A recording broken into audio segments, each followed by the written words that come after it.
You're listening to Dateline Latin America, Tear Gas and Tango with Joe Goldman, 37 years with ABC News, then with UPI, with The Village Voice, and many other. And me, Daniel Schweimler, originally from London, formerly of the BBC, 19 years, and more recently with Al Jazeera English across Latin America. They'll be sitting at a kitchen table in Buenos Aires talking about their journalistic adventures across the region, covering earthquakes, flooding and fires, talking to presidents, charlatans, sports stars and other newsmakers. In short, journalism and the state of the world. Okay, so Joe, we're on the terraza, the terrace, you say it's still winter time here in Buenos Aires. We have about 9 days left, yeah. Okay, but a gloriously sunny day, blue skies, getting a bit chilly now that the sun's gone down, but this is one of the joys of Argentina, isn't it? The wonderful weather most of the time. Absolutely. Beautiful blue sky, and we can hear things like that train in the distance. Train going past, yeah. We're doing an outdoor podcast tonight. Yeah. And we're talking the day after the former president of Brazil, Jair Bolsonaro, was found guilty of being involved behind a coup attempt and sentenced to 27 years in prison. Do you think he'll serve 27 years? I mean, 70 years old. Yeah, I could not imagine him being 97 years old and walking out of the prison. And he does have some access to appeals, not the full court. This was not a full court decision, as far as I understand. No, one of the 5 judges said that he didn't think that Bolsonaro was involved in the coup attempt on, the 8th of January 2023, but the planning that went on beforehand. So the other 4 judges were all quite adamant, yes, he was involved, as were 7 others, former military chiefs behind this coup attempt. Yeah, I think what we're seeing here also is a different response to an attempted coup as what happened on January 6th in the United States, where not only did the president, Trump, was he absolved of any blame, but about 1,000 of the people who were arrested were given pardons by the Trump government when Trump came back into power. So we're seeing a very different reaction, and I think a very positive reaction in Brazil to a situation which was, in some ways, less. There were 5 people who were killed in Washington on January 6th, and as far as we know, nobody was killed in Brasilia, although there was looting, there was a tremendous amount of damage done. So it's a situation also. Trump has become involved in the situation because he said he will raise tariffs if this decision is not reversed. I mean, the US authorities are accusing the Brazilians of launching a witch hunt against their friend Jair Bolsonaro, and his son, politician Eduardo, is living in the US and seems to have the ear of Marco Rubio and of Donald Trump to say, well, let's do something about this, let's get my dad out of there. 2/5 opinion polls say that 2/5 of Brazilians don't think he was involved. They are supporting him. They've been out on the streets wearing their Brazilian yellow football shirts, waving the Brazilian and the US flag in support of Jair Bolsonaro. It's not clear at this stage where he's going to serve his time in prison, is it? I mean, he's 70 years old. I'm not sure, does that mean he can have house arrest? A little bit like former president of Argentina, Cristina Fernández de Kirchner, in detention, but from the luxury of a house. Although Lula did not have that luxury. No, he was in prison in Curitiba. So we were there. I was there covering that, flying all over Brazil, trying to find out where he was going to be put in prison. And in the end, Curitiba, a very nice southern city, and we were standing outside the jail. We were told the window of the cell we thought he was in, watching a game of football, in the comfort of that cell. But he served, well over a year in prison before there was an appeal, and he did manage to get out. But it seems to be a bit of a trend now, doesn't it, in Brazil? Former presidents, so Lula in prison, then gets out, becomes the president. Bolsonaro tries to stop him becoming president, and then he goes to prison. So there's a bit of a, Although it's a little different in Peru, where every president in Peru since 1985 has been imprisoned after their term of office. But watch yourself if you're a Peruvian leader, huh? Yeah, it does seem as though we're getting a lot of former presidents, right across Latin America. It is a continent traditionally of coups and coup attempts. So we've seen them and I do wonder whether it's to do with the history.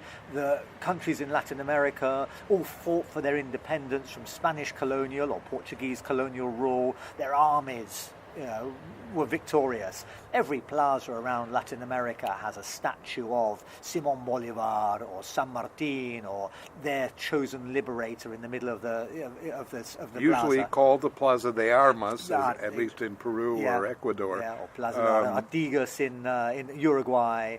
And all the streets around here, I used to live a little way down in the barrio of Colegiales. Every street was named after a fighter for independence. They are kind of idealized and with statues and street names and bridges, Belgrano. There's not a town in Argentina that doesn't have a Belgrano or an Avenida San Martín. So the military are seen as saviors, were the original saviors, and in many ways still are. When things start to go a bit pear-shaped economically, politically, let's turn to the strong men of the military. I think that's changed a bit in a place like Argentina or Uruguay or Chile, where the military, due to adventures like the Falkland Islands, or due to the Pinochet regime, not only the human rights abuses in Argentina, in Uruguay, in Chile, but also the corruption of those militaries, has made it so that the military power in those three countries is quite a bit less than in places like Brazil, where the military is seen as having certainly been involved in human rights abuses and other things, but the country was running more or less okay during the military dictatorship. And it has to be said in their defense that this latest coup attempt by Bolsonaro and his 7 co-accused, it fell apart. They were going to try to assassinate, apparently. There's evidence they were trying to assassinate President Lula just before, as he was taking office, his vice president, and also Supreme Court Judge Alexandre de Moraes. It fell apart because it turned out they didn't have the support of senior military leaders. They thought were going to join them. So at the last moment they realized and they called it off. They aborted the mission. So to their credit, democracy won out. The military stayed in their barracks, recognized, supported democracy. And we're now seeing the trial as a result. So that's new. That's different. So I think one of the things that happened in the U.S.'s backyard, so to speak, is that under a president like Jimmy Carter, there was a tremendous push to human rights and lessening the power of the military. There have been certainly situations where that has not occurred. Bolivia. How many coups do you say? Well, I was looking this up earlier, and I think since, let's see if I can find my notes here, Bolivia, since their independence in, I think it was 1825, there have been 190 coups and coup attempts in Bolivia. The most recent, which kind of almost passed us by, was last year. There was a general wanting to take office.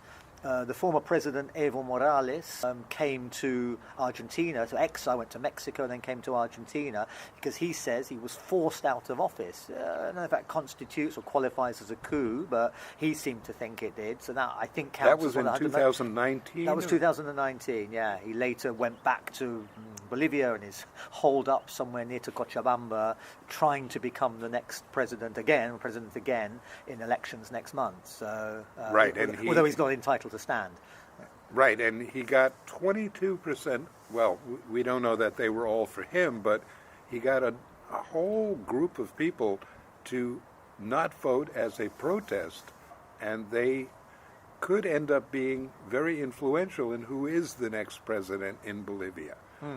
So there have been coups, and Bolivia is certainly the country that is talked about most as the most coup-prone country here, I guess you could say. But they have been rather better. If you think about it, 190 coup attempts in 200 years, right? Yeah. But in the last 25 years, there's only been 2 or 3. Yeah. That's pretty good, Pretty good, right? yeah. Got to say that. Yeah, Got to say that's that. for sure, yeah.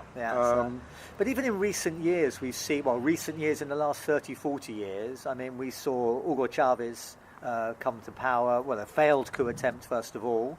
He ends up in prison, and then he comes back even more popular than before. I mean, you could argue, another military man, although he would argue, or many would argue, he was of the left. So, then the coup attempts are not always, the coups are not always of the right.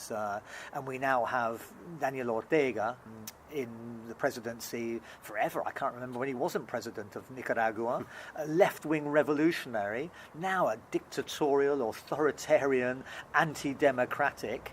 I mean, he came to power with elections, but then dismantled all the democratic apparatus. The judges, the opposition parties are either in prison or in exile. And now he's positioning his wife as the next president of the country. Certainly, and the other thing is, many of the Sandinista party people are in jail today. Yeah. So the people who were behind the original revolution in 1979 are certainly, there's a wide division in Nicaragua, and we'll see what happens. Yeah. He's deeply unpopular, Ortega. Yeah, very close by in El Salvador, we've got Bukele, the kind of young, charismatic president. I guess you would argue he's of the right. He's certainly authoritarian. Dismantled, again, lots of the tools of democracy in the country, but hugely popular.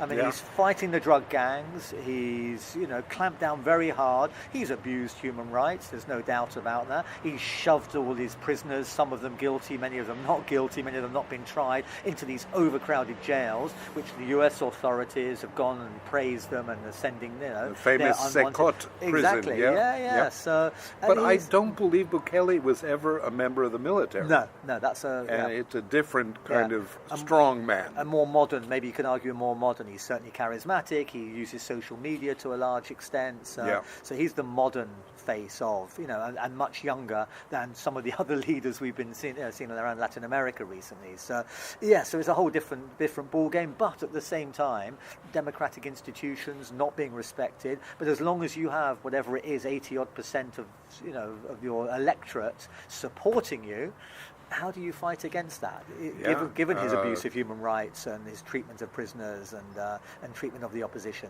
No, it's a tremendous question that when the situation is so bad from a point of either criminality or economics in Argentina, for example, it opens a space for leaders who do not respect human rights, do not respect people's rights in general. I remember having a conversation when I was in Cuba 20 or so years ago with a government minister, and we were talking about Cuba's human rights, its lack of an opposition party, the fact that trade unions were not allowed, and I was talking about human rights and comparing Cuba with, say, Colombia, which has a democratically elected government. And this minister said to me, we have a different concept of freedom. In Cuba, you have the freedom to get in your car, if you have a car or a bus, drive to the beach, spend the day with your family, get drunk if you want, swim in the sea, and come home again without any fear, or very little fear, of being mugged, of being beaten up. You can't do that in Colombia. And at that time, violence was rife in Colombia, kind of turn of the century. You don't have that freedom. So you're talking about freedoms to me, about democratically elected leaders. You can't drive from Bogota to Medellin without the risk, and you probably couldn't at that time either, of being kidnapped, of being held up at gunpoint or knife point, or being stabbed. So you're talking about freedom. What kind of freedoms are you talking about? So at a point, but it depends what you value, and it does seem as though security in violent countries is what people value over and above sometimes, what we deem to be human rights, our version of human rights. It's interesting that in certain countries, criminal behavior is big in some elections when it's high criminality, or the other thing that happens is politicians use criminality. Argentina, Chile, Uruguay are good examples of countries that have very low criminal behavior, few murders, few robberies even. But when you hear some of the politicians talk about it here, it seems like, oh my goodness, seems like my old neighborhood in the Bronx or something like that. And of course, look at Donald Trump right now, the way he utilizes scare tactics to send troops to Los Angeles, to Washington, D.C., to Chicago, or wherever. Today I saw he was planning to send troops to Memphis. I saw Memphis, yes, next on the list. Jesus. Needs to be saved. Yeah. Wow. Now, we went through the story in Uruguay about the perception of crime, exactly what you've been describing. Uruguay, one of the safest countries, never mind in Latin America, probably in the world, minimal murder rate, very little organized crime, yet there was a perception that crime was rising. And as you say, politicians were using it as a campaign tactic. We're going to deal with the crime rate. And we ended up talking to a family. Somebody had been stabbed. Somebody's brother had been stabbed, and they took us to the memorial where this brother had died. But the crime rate was minimal. The chances of being killed, stabbed, held up at knife point in Uruguay was so low, certainly lower than London at the moment, which I don't see as a massively dangerous city, and it was bizarre, and people were kind of coming out and warning us not to go down this particular street because it's too dangerous. I just didn't feel the danger. I'm not a particularly brave person, but I didn't feel the danger in Uruguay, yet people did. No, I remember doing stories there, and at night going out to the old city in Montevideo, and people at the hotel or wherever saying, don't do that. And to me it was as safe as a place as I could possibly be in. So I think perception is very important in that respect. The other thing is, we're also seeing, we're talking on the heels of the murder of Charlie Kirk, the conservative politician or speaker or whatever. And, at the same time, the same day, actually within 1 hour of that, there was a school shooting in Colorado. Colorado, a state I love, I try to go every year. People there are very concerned about school violence. People are sending their kids to schools worried about whether they're going to come home.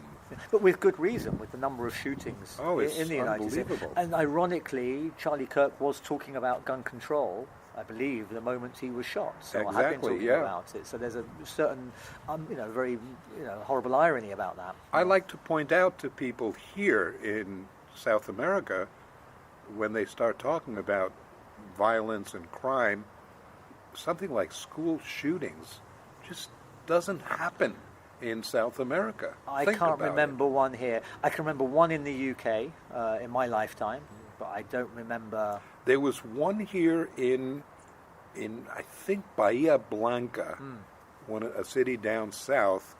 There was one, and it was so stunning because it was unique. And I think 2 kids were killed, if I'm not mistaken. And in Mendoza, I think about a month ago, there was a student arrested for bringing a gun into the school. Didn't shoot or anything, but it was a major story But no shortage of guns. There's plenty of guns in Argentina. Yeah. Criminal guns, hunters, people out in the countryside. It's not difficult to get hold of a gun. They're often used in violent crime. I mean, certainly people living in the Conurbano or the conurbation will talk about being held up at gunpoint. But mass shootings, hardly ever. Certainly not in schools. Yeah. And I have no concerns about sending my boys to school in the morning. We don't have things like bulletproof backpacks for kids in Argentina. So I just think it's worth noting the differences there. And Brazil has crime. Brazil, especially in the urban centers, has tremendous crime, and it's been bad over the years. I think it's a little safer. What do you think? Again, there's a perception that crime is very high, certainly in the major cities, in Sao Paulo and Rio. I mean, I was covering the Olympic Games in Rio, and heavily armed, police, military brought in to try to placate people's fears about crime. The danger was, or the problem was, as soon as the Olympic Games were over and they withdrew the massive military presence, crime rate shot up again because the gangs who had been pushed back into the favelas were then coming back to reclaim territory, to fight over turf, to start trading in guns and drugs and the rest of it. So the trouble often is, but the show of force was massive. So there was police, armed, police and military all over the place, which takes away a little bit of the pleasure of the games. They tried to keep a low profile, but very difficult. Just a quick aside, Brazil lost to Bolivia this week. Yes, that is a reason. How does that get explained in football logic? They qualified for the World Cup, but 5th place in the table of 10 countries. No, I think it was 7th. They finished 5th. 7th place was Bolivia. So Bolivia are now I thought you were talking about Bolivia. Okay. No, Bolivia are 7th place, so they go into the playoffs. Right. Brazil will qualify in 5th place. They were in 5th place. Yeah, which is, okay, that's fine, but it's a bit of an embarrassment for the mighty Brazilian footballing nation. And I don't think they'd ever lost to Bolivia in the history of eliminations. Is that true? I don't know. So, I mean, Bolivia is very good at this. They always play at altitude, in La Paz at 4,000 meters above sea level. So players will often go. Argentina got thrashed there a few years ago. That's right. They simply couldn't run for very long. And, we've been to La Paz. We know how difficult it is to breathe in your early days. You need to acclimatize. And if you don't do that, the Bolivians will run rings around you. Absolutely. Now, getting back to Bolsonaro, what do you think is going to happen? What's your feeling? I suspect he'll appeal. He will appeal, I'm sure, and try to go before the full Supreme Court. So I say he's got a lot of support out there. He's got his son Eduardo urging Trump to put measures, to bring up measures against Brazil to try and get his dad released. And the likelihood is the right will come up with a candidate. There are people kind of positioning themselves to run in elections, I think, next year. And if the right wing wins in Brazil, they'll pardon him. They'll let him go. So I think it's highly unlikely he'll serve his 27 years for those reasons. Or it could be that Lula decides after a respectable amount of time, it's time to pardon him, let him go in the interests of reconciliation and democracy.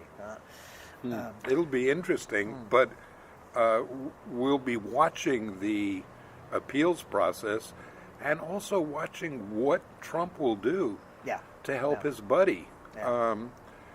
He's already announced increase in tariffs due to even the trial against Bolsonaro, which is something that you can say that countries will have different reactions to internal policies, internal judgments, whatever.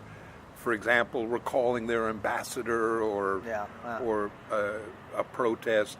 But this of putting tariffs higher is a weird protest. And what plenty in Brazil is saying, how dare you interfere with our democracy?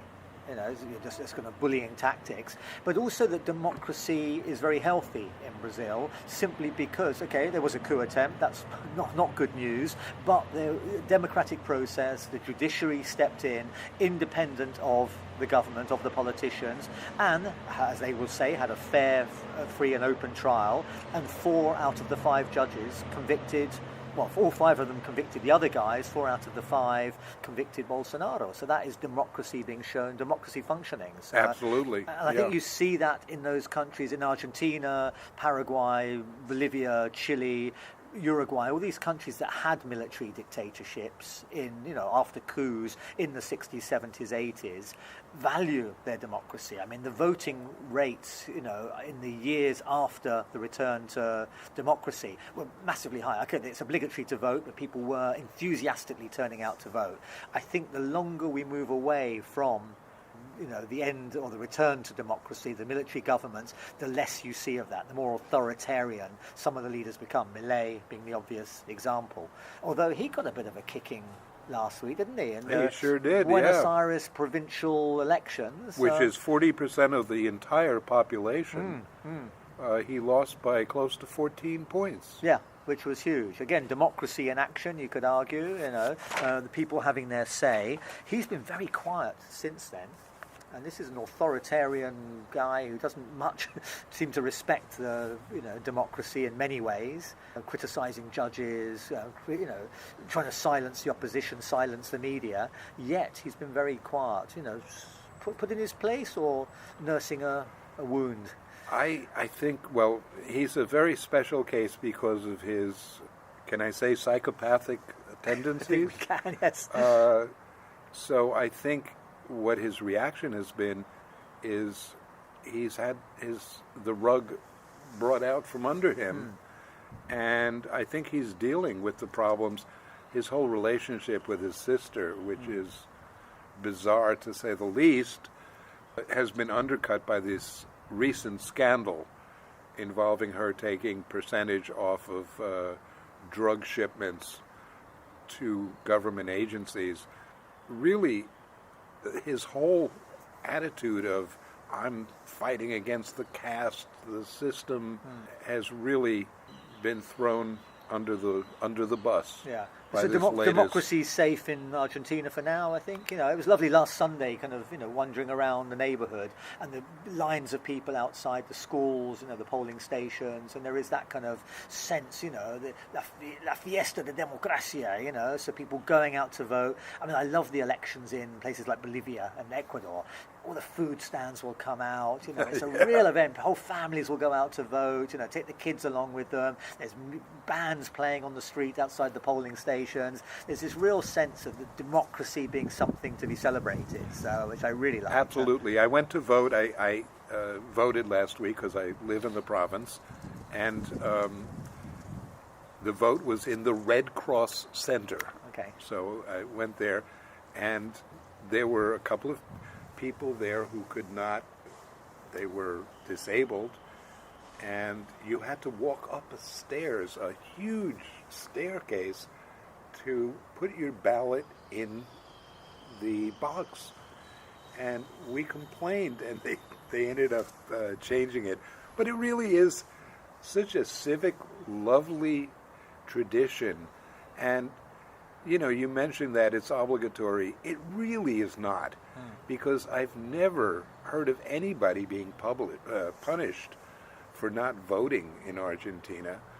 It's almost like folklore that there's obligatory vote here, but people go out and vote. Yeah, they do it, voluntarily. You get 75% of the people go out and vote, and they're very. It's lovely. I remember covering elections in Uruguay, for example, where Uruguay has quite a large older population, and covering people who were 90 years old going out, and I voted when so and so was and it's a lovely feeling. By the way, I'm going to say something that this week Rosa Rosenblit died this week. That, yeah. How old was she? 106 years old. 106, yeah. She was the head of the grandmothers of the Plaza de Mayo, somebody who lost her daughter,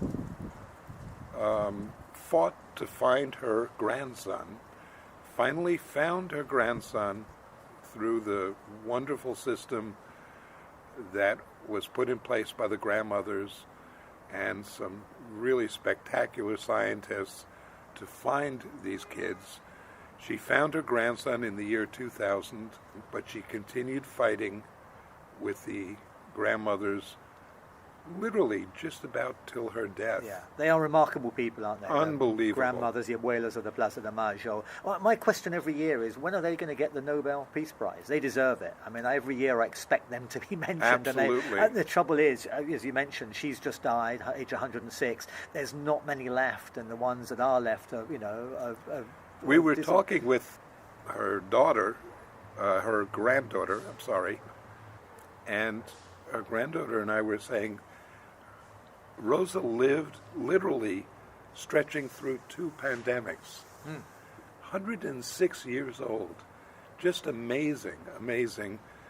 And we did a piece back when I was working with 60 Minutes. We did a piece where she was really the centerpiece, and it was done 1 year before she found her grandson. And she was such a captivating figure. And it was just a wonderful, wonderful piece. And she was a brilliant, brilliant woman. She was a midwife. She was from Rosario, originally from Moisesville. That's right, yeah. The Jewish, the place where a lot of Jewish residents Santa went. Fe. No, I've been there. It's a fascinating place, yeah. So, Well, sorry to... No, I think we should leave. I mean, the fighter for democracy, So, again, in the face of, this horrendous military dictatorship we had in Argentina, she was one of the heroes to emerge from that. So, again, it's thanks to people like her that we can celebrate this, the democracy that's still, healthy-ish in Latin America. Should we leave it on that note, Joe, and talk about... What are we going to do next week, Daniel? I think we're going to lighten the mood a little bit. Oh, yes. Yeah, and talk about a very contentious issue, food. Oh, wow. I mean, it's really contentious. Yeah. I mean, if you don't believe me, go to Colombia or Venezuela and say the other country is the arepa king. Try doing that. Or go to Peru or Chile and talk about who's discovered pisco sours. Food is contentious. Best pizzas in the world? Argentinian pizzas? I don't know. Let's talk about that next week. It'll be fun, Daniel. Okay. Take care, Joe. You too.